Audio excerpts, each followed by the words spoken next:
What's out there in the landscape is basically one big scaled professional network where the average age is 46. The average age on Levo is about 22, 23.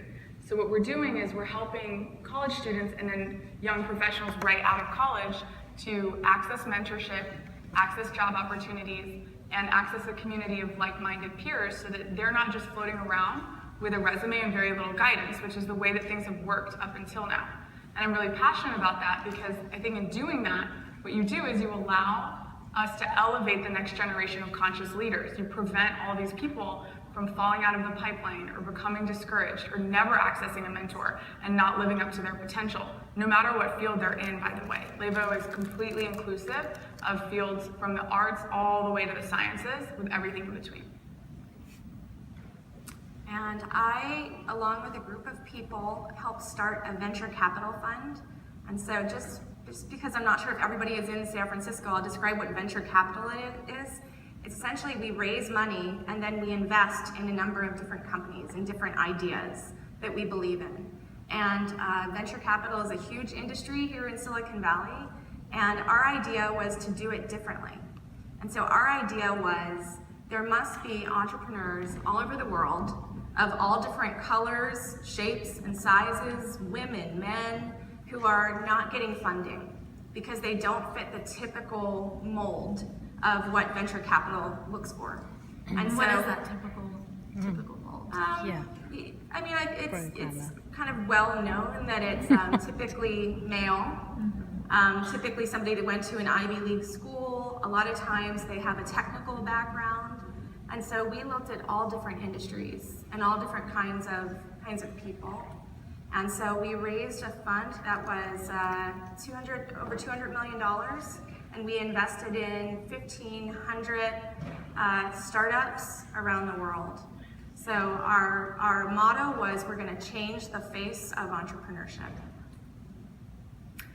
So what advice would you give to people who you can see here, they want to start their own companies and they probably have these passions? How did you find your passion and how did you figure out that was sort of something you could run with in your career? Or how did you even sort of pinpoint that passion? You know, for me, it was definitely not a straight line. And I think when I was a kid, I thought that I would have to like pick my major and do all the right steps and, you know, move up the ladder, and I would have a briefcase and my own office and be very powerful and whatever. And it didn't go like that at all. And the way it went was as a kid, I liked writing and I liked storytelling. And so when I went to college, I majored in communications.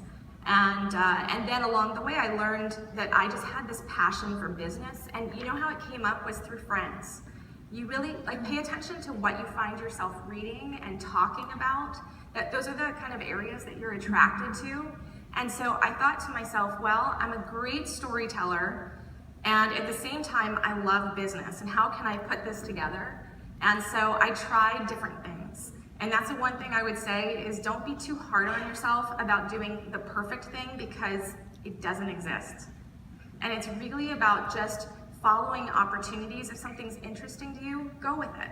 And then if there's something new that's interesting, go there. And what you'll find when you get older, like I am now, is you can look back on all the decisions you made and it all makes sense. But at the time it didn't. Mm-hmm. So I think passion is really about making the very, following what is of interest to you in that moment. You do have to stick with things a little bit and give them a chance, but it's really about doing that more than anything else. What about you, Caroline? I love your approach. I totally agree. Yeah. So thank you for saying that. People at Levo and in our community, so we reach over 10 million young professionals, are always asking about this. Like, what's my purpose? Can I have meaning in my career? Is it too late? How do I discover what that is? And I always like to say it's a slight reframing. You actually don't discover your purpose, you uncover your purpose. So it's already in you. There are already things that you love to do, that you're energized by, that you find yourself doing. To your point, what do you talk about? What do you read when you have full freedom? What do you like to help people with? What makes you feel energized? What kinds of activities do you gravitate towards? those are all clues. This is a treasure hunt, and it's a really exciting one. And I encourage you to put pen to paper as early as you can in your life and start to write down the things that are giving you clues. So what's giving you energy? What have your parents seen you do ever since you were a toddler, right? What makes you excited? What kinds of role models are you energized by that you see out in the world?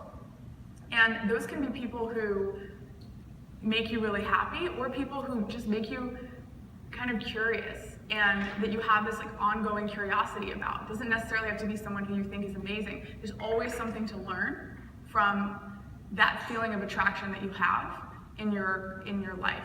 And that's how you slowly uncover your purpose. And the longer you spend and the more time you spend doing that, the more clear it will become. And in retrospect in your life, to your point, you start to put those clues together backwards.